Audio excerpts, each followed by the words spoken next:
আসসালামু আলাইকুম, আমি মোহাম্মদ সুমন। আজ এক্সট্রিম বাইকার গ্রুপ থেকে আমরা সবাই ঝিনাইদার উদ্দেশ্যে রওনা দিচ্ছি।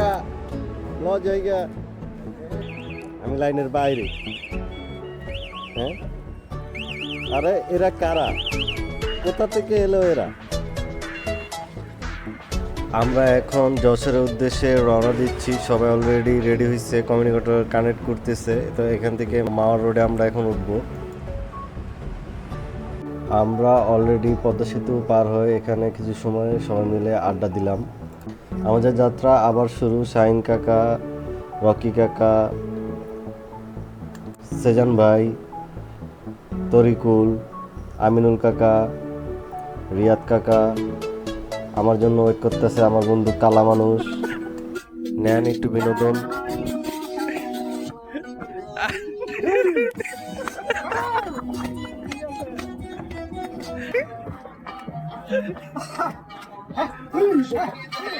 অলরেডি চলে আসছি নপাড়া আলমগীর ভাইয়ের বাসায়। আমরা এখন আছি আলমগীর ভাইয়ের বাসার সামনে।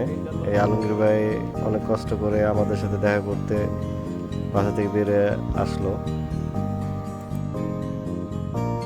না জানায় ঢাকা থেকে আমরা চলে আসছি। ভাই জানতো না আসলে আমরা যে ওনার সাথে দেখা করতে আসতেছি। তো ওনাকে একদম না বলেই চলে আসছিলাম। তো ভাইয়ের কিছু কষ্টের কথা আমাদের সাথে সবাই সাথে শেয়ার করলো। তো চুপচাপ আমরা সবাই শুনলাম। ওনার কাছ থেকে আবার বিদায় নিয়ে আমরা এখন ঝিনাইদার উদ্দেশ্যে রওনা দেব। সবাই ভাইয়ের জন্য দোয়া করুন, ভাই যেন খুব দ্রুত সুস্থ হয়ে যায়।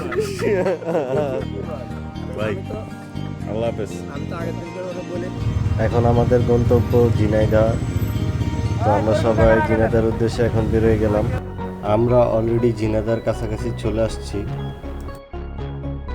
সবাই খুব ক্লান্ত, এখন শুধু প্রয়োজন ঘুম।